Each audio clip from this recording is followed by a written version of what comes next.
Hər vaxtınız xeyir olsun. Şəhidlər Xiyabanındayıq və artıq 5 ildir ötür Vətən müharibəsinin ilk gündən, eləcə də anım günündən.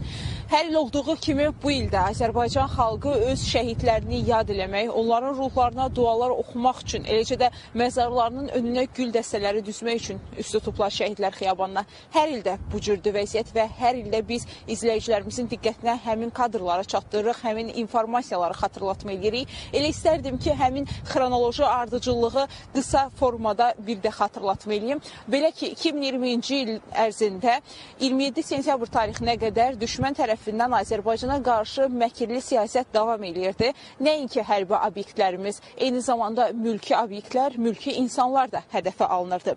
Və bu istiqamətdə Azərbaycan tərəfindən dəfələrlə çağırışlar olunurdu ki, bu proseslərdən əl çəksinlər, ancaq qarşı tərəf əl çəkmirdi. Buna görə də 27 sentyabr tarixində Azərbaycan ordusu qarşı olaraq cavab tədbiri görmək üçün həmləyə başladı və dəmir yumruq əməliyyatına başlanan 44 günlük Vətən müharibəsi ilə bitdi. 44 gün ərzində bu Şəhidlər Xiyabanında uyuyan şəhidlərimizdən hər bir torpağın azad edilməsi uğrunda xəbərlər gəlirdi Müdafiə Nazirliyi tərəfindən. Hər gün yeni bir torpağımız azad olunurdu 30 ildən sonra işğal altından. Və qeyd edeyim ki, 44 gün ərzində davam edən müharibə Şuşanın azad edilməsi ilə bitdi. 8 noyabr tarixi 2020-ci ildə ölkə başçısı Prezident İlham Əliyev xalqa müraciət etdi və xalqı təbrik etdi. Çünki Azərbaycanın döyünən ürəyi Şuşa işğaldan azad oldu Azərbaycan ordusu tərəfindən deyə qeyd etdi. Və 44 gün ərzində də Azərbaycan prezidenti daim Azərbaycan xalqına müraciətlər eləyirdi və qeyd eləyirdi ki, biz bir yumruq altında birləşməliyik. Həqiqətən də 8 noyabr tarixində biz bu zəfəri qazandıq və qeyd eləmək istəyirəm ki, 10 noyabr tarixində Azərbaycan Respublikasının prezidenti, Ermənistan Respublikasının baş naziri, Rusiya Federasiyasının prezidentinin birgə üçlü formatda kapitulyasiya aktına imza atıldı və beləliklə Azərbaycan ərazi bütövlüyünü tam şəkildə bərpa etdi. Bundan sonra yenidən Azərbaycan tərəfindən daimi olaraq sülh müqaviləsinin imzalanması ilə bağlı müraciətlər olurdu, ancaq qarşı tərəf razı olmurdu.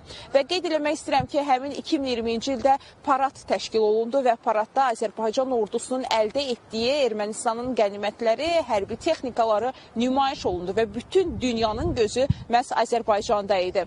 2023-cü ildə isə yenidən düşmənin məkirli siyasəti davam edirdi və Azərbaycan tərəfindən, Azərbaycan ordusu tərəfindən təxmini olaraq 23 saat 43 dəqiqəlik lokal xarakterli antiterror əməliyyatları həyata keçirildi sentyabrın 19-undan 20-sinə keçən gün.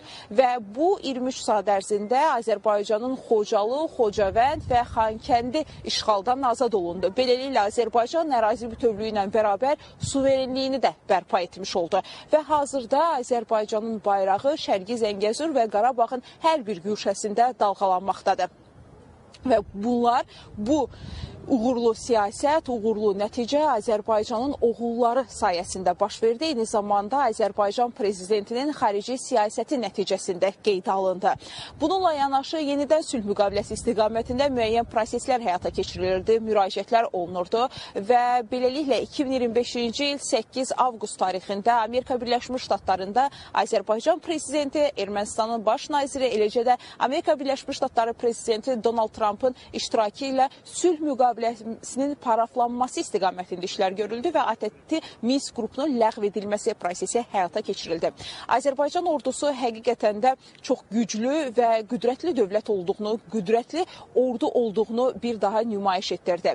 Qeyd eləmək istəyirəm ki, 5 il ərzində anım günü kimi qeyd olunur 27 sentyabr tarixi. Bu da ölkə başçısının sərəncamı əsasən həyata keçirilir və hər olduğu kimi bu ildə Şəhidlər Xiyabanına üst tutanların sayının ardı-arası kəsilmir və bu Azərbaycan xalqı nəinki Şəhidlər Xiyabanı, hətta Zəfər parkına üst tuturlar, Qənimətlər parkına üst tuturlar və gələcək nəsillərə Azərbaycan ordusunun nə qədər güclü olduğundan xəbər verirlər, informasiyalar ötürürlər. Səhər saatlarından etibarən də Şəhidlər Xiyabanı bu formadadır. İnsanlar, izdiham dolu anlar yaşanır və hər kəsin əlində gül dəstələri məzarların önünə gəlib şəhidlərimiz üçün dualar oxuyurlar və məzarlarının önünə gül dəstələri düzürlər. Çatdıracağım informasiyalar anım günü ilə bağlı hələlik bundan ibarətdir və sözü yenidən siz ötürürəm.